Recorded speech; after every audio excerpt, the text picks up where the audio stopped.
the night of the deadly Benghazi attack. Let's get into it. I had my Glock. It was right there. And I looked in the mirror, and I did. I put it right here. This flame is burning bright. And I thought back, I thought, hard life, you're winning the Crohn's disease fight. You got kicked out of the military, fought your way to get back in, you made it. You got through Ranger School and you did what you wanted to do there. You conquered that, even though their odds were against you. A warning fills the sky. This time it's do or die. So can you see the light?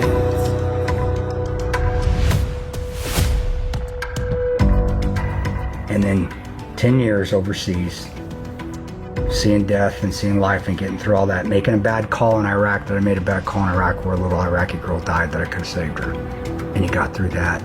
And now the devil's gonna win this battle for your soul. Let's keep this fire. Tuesday night at the U.S. consulate in Benghazi, a complex and highly dangerous situation. Outside, an anti-American protest. Then, a group of heavily armed militants, approximately 24 of them, launched an attack firing rocket-propelled grenades. We came and we did a evaluation of their compound before the attack. And I remember looking at them and I said, guys, your walls are soft. Your local guards, half your guys don't even have guns. Blue Mountain Group didn't even carry guns. You're sniper's paradise. I said, any big element gets in here, all gonna fucking die. Then the attack happened on 9/11/2012. Remember, the State Department guys have our freaks, have our icon freaks. They're calling us on the radios, and that was heartbreaking, man. That really was, because we're listening to them, and they're like, GRS, where are you? GRS, we've been overrun. GRS, they're lighting the buildings on fire. This war is in our mind. We heard Alec, and he's in the talk, so he's watching his team basically get decimated. They're lighting the buildings on fire. He's watching it all on the CCTV cameras. He says, GRS, if you don't get her, we're all gonna fucking die. Let's keep this fire. I do hear a boom from a distance. Like, I know that's an RPG. I go pull security, and I just go like this, because I know I'm dead. So I'm just hoping I hear the second boom.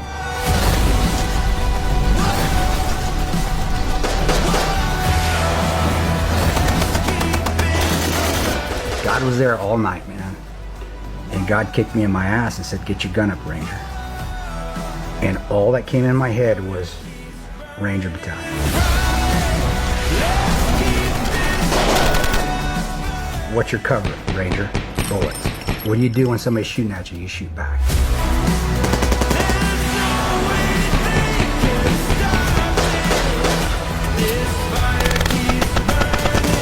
And I took a knee on that road and I just started shooting.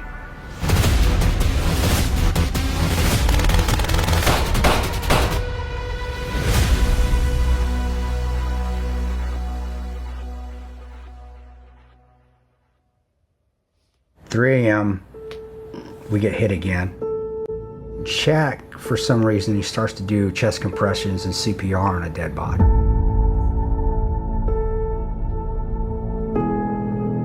I want to say something, but before I get the word out, it hits me, because I'm looking at Jack, and every time he does a chest compression, he looks up at Scott, and he goes, we're still in this fight, man.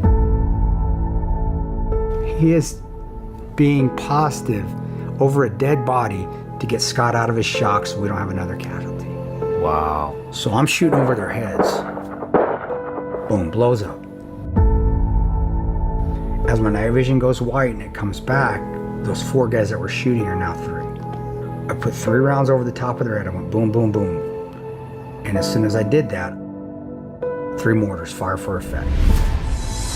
Well, Republican leaders are calling that newly released email proof the government's response to the Benghazi attack was a politicized cover-up.